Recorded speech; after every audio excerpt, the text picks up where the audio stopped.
मोहन एक अच्छी कंपनी में जॉब करता था। दिनेश लाल जी अपने आप को बहुत अकेला महसूस करते थे। उनकी अकेलेपन की फीलिंग्स यूं ही नहीं थी। वह दिन भर घर में अकेले रहते थे और जब शाम को बेटा काम से वापस लौटता तब लैपटॉप और मोबाइल में लगा रहता। दिनेश लाल जी उससे बात करने के लिए, अपना मन हल्का करने के लिए तरस जाते। ऐसा काफी लंबे समय से चल रहा था। दिनेश लाल जी ने सोचा कि अब उन्हें ही कुछ करना पड़ेगा। उसके पास एक सिंपल वाला फ़ोन था, इसलिए उन्होंने अब एक नया स्मार्टफ़ोन ले लिया। इस फ़ोन में उन्होंने अब सोशल मीडिया का यूज़ कैसे करना है, वह सीखना शुरू कर दिया। शाम को जब बेटा काम से घर आया तो उन्होंने उससे कहा, बेटा मुझे ज़रा सोशल मीडिया कैसे इस्तेमाल करते हैं सिखा दोगे? मोहन उस रोज़ थोड़ा चिढ़ा हुआ नज़र आ रहा था।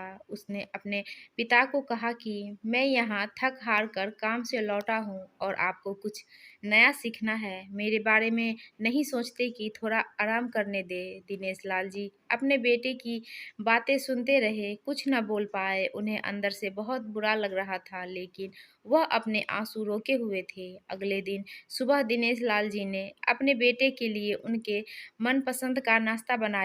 नाश्ता करते हुए बेटे का मूड अच्छा लग रहा था, इसलिए दिनेश लाल जी ने फिर से उससे कहा कि बेटा मैंने सोशल मीडिया का पर अकाउंट तो पड़ोसी के लड़के से बनवा लिया है, पर तू मुझे बता दे कि इस पर पोस्ट कैसे करते हैं। अपने बाप की बातें सुनकर इस बार मोहन जोर जोर से हंसने लगा और कहने लगा, क्या पापा आप भी इस उम्र में कहाँ सोशल मीडिया के चक्कर में पड़ रहे हो। आप धार्मिक किताबें पढ़ो, भगवान का नाम लो। इतना कहकर अपना नाश्ता खत्म करके मोहन अपने काम के लिए निकल गया। दिनेश लाल जी ने उसके बाद भी एक दो बार अपने बेटे से सोशल मीडिया सीखने के लिए कहा, लेकिन उसने अपने पिता की बात पर ध्यान नहीं दिया। एक दिन रात को मोहन पानी पीने के लिए उठा तो उसने देखा कि उसके पापा की कमरे की लाइट चालू है। उसे थोड़ी चिंता हुई, इसलिए उसने खिड़की में झांक कर देखा तो उसके पापा मोबाइल पर सोशल मीडिया पर कुछ पोस्ट कर रहे थे। वह वहां से अपने रूम में चला गया और सो गया। मोहन सवेरे नींद से जगा और जब उसने अपना सोशल मीडिया चेक किया तो वहां पर उसके पापा की फ्रेंड रिक्वेस्ट आई हुई थी। फ्रेंड रिक्वेस्ट एक्सेप्ट करने के बाद जब मोहन ने अपने पापा का अकाउंट चेक किया तो उसमें सबसे पहली पोस्ट जो थी उसमें उसी के बचपन की फ़ोटो डाली हुई थी, जो लिखा था, हैप्पी बर्थडे बेटा।